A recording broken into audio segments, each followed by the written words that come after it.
The La Doriane is a mix of Côte Châtillon sherry on the aromatic and smiley side of the appellation, whereas Colombier and Volant are more on the structure and the tannins.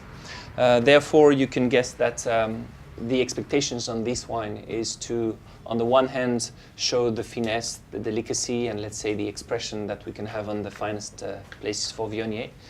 But we're not searching for an easy drinking Viognier. We're searching for a powerful Condrieu.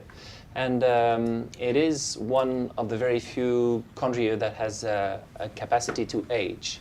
Right now we have a wine that expresses a lot, that is a little bit wild. I would be happy to wait for the next 6 months for the wildness to slow down a little bit, and for the oak, for example, to integrate a little bit more as well. And I'm sure the wine will behave extremely well in the next 5 or 7 years. We feel fortunate to have a significant production of the Condrieu appellation today. This is our estate vineyard. We have another part of our estate that goes to the straight Condrieu, plus purchase grapes.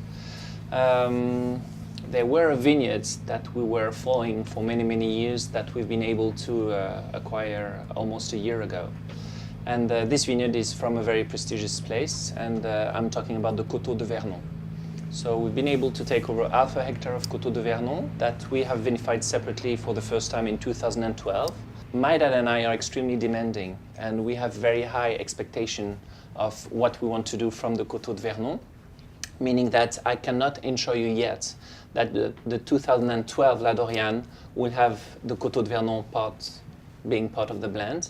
But we're definitely working very hard on it, and you need to know that in the future there will be an extra adding of half a hectare of Vernon in the La Doriane, which is a good news.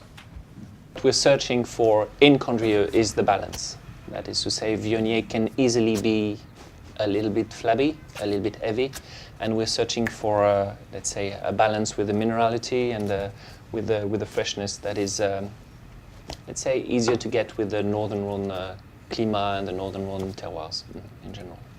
So today this is challenging, keeping this freshness with the global warming. So we have to pick up the grapes sooner and sooner.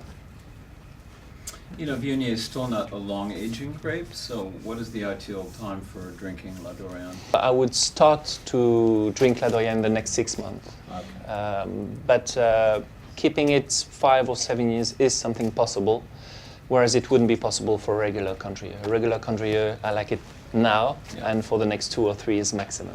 The Viognier with modern winemaking, about 15 years ago, which is not that long ago, where we were peaking, let's say, late September, around 14 and a half, and the winemaking was what it is today, that is to say, rather classical.